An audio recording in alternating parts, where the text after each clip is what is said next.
Hi, this is Seth, an attorney in Atlanta, Georgia, and I have a legal note. I remember the first time that the police ever put me in handcuffs. It's not something that you generally forget. I was 16 years old. I was coming from my job. I had been working as a photojournalist at the Syracuse newspaper, and I was waiting on the bus. We have this little four corners where every bus comes, so there's like hundreds of people there waiting for the bus.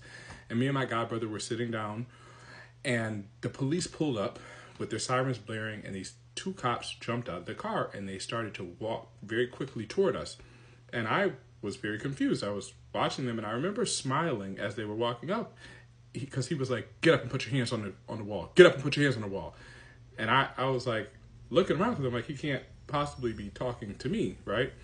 And he grabbed me and threw me up against the wall, pulled my hands behind my back, put me in handcuffs, and pushed me against the wall. And I remember everyone watching. I mean, there are hundreds of people waiting for the bus. The bus is in the four corners, and I remember looking around and thinking, like, nobody's going to do anything. Like, nobody's going to help me.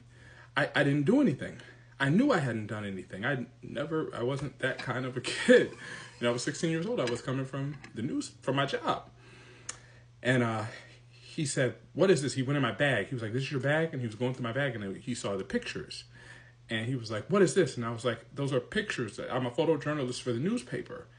And then he got quiet, and he walked away.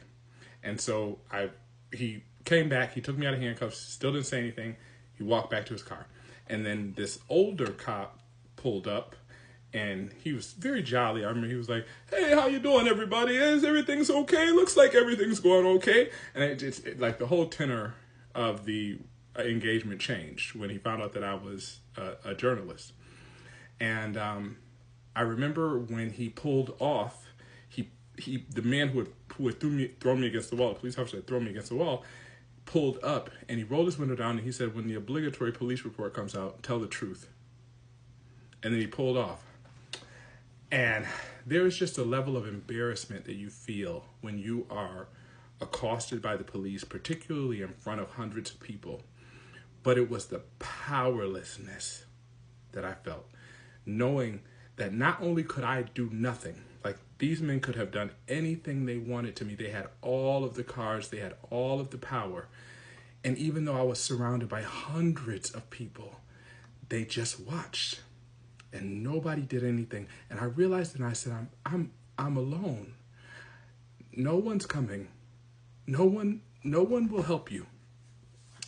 I felt that as I watched Volodymyr Zelenskyy today in the Oval Office at the White House, surrounded by those men who had all the cards, who were holding all of the power.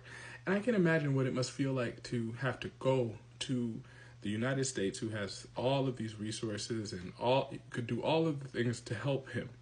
And to know that instead of Kamala Harris in that seat, who would have welcomed him and tried to help, right? Like he definitely, we were helping. He now is dealing with Donald Trump and J.D. Vance, who I didn't even know still worked here. Like I thought, I don't know, you just keep coming to a job that you've clearly been fired and replaced from. But, to watch them literally create animosity and animus, pick a fight. Some reporter asked him why he didn't wear a suit. And he was like, "Yeah, after the war is over, I'll start wearing a costume like the rest of you."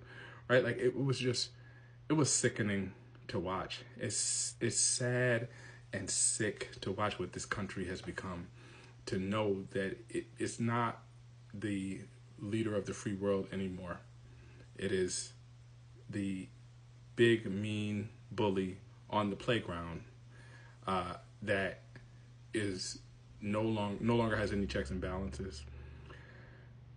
There's no teacher around. Nobody's coming to save anybody, and the bully's in charge of the yard. And you better play nice, because if you don't, it's just really sad. Hope you all are having a better Friday than I am. Be safe.